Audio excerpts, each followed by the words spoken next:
King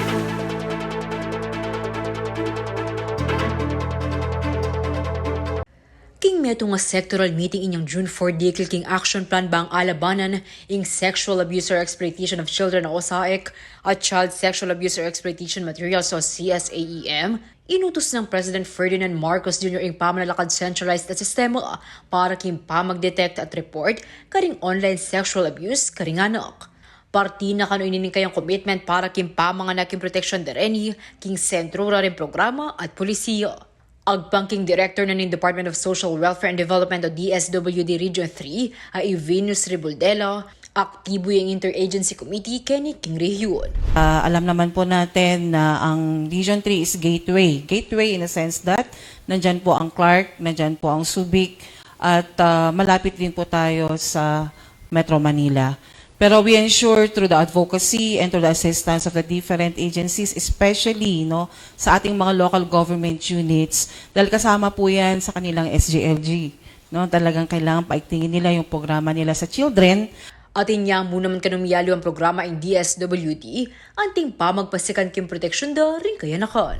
Pinasana po namin yung ating Children Plan of Action dito through the approval of the RDC nung nakaraang second quarter full council meeting, at nakapaloob doon yung mga protection programs and services na pwede natin ibigay sa ating mga kabataan.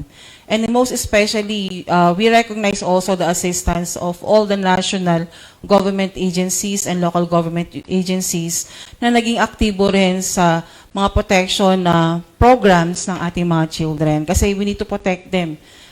We advocate for a social protection program and child protection policy in the schools. Kambi ang Department of Tourism, amuyutan dala naman ding establishmento at hotels ang may child protection policy.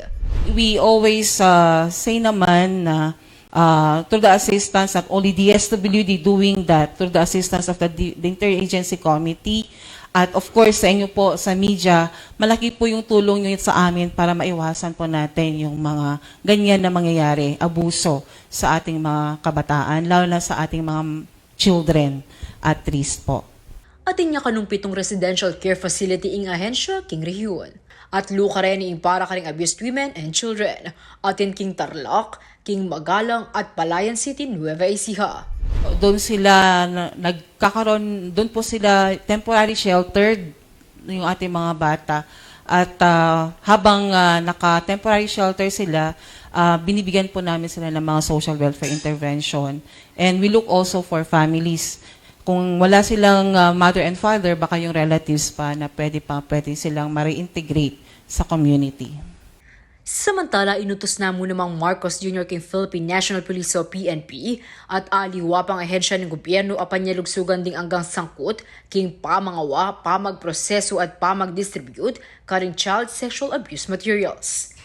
Ako, ingki ako yung talasuyo, Liana Canilaw, ating pusong makabalin.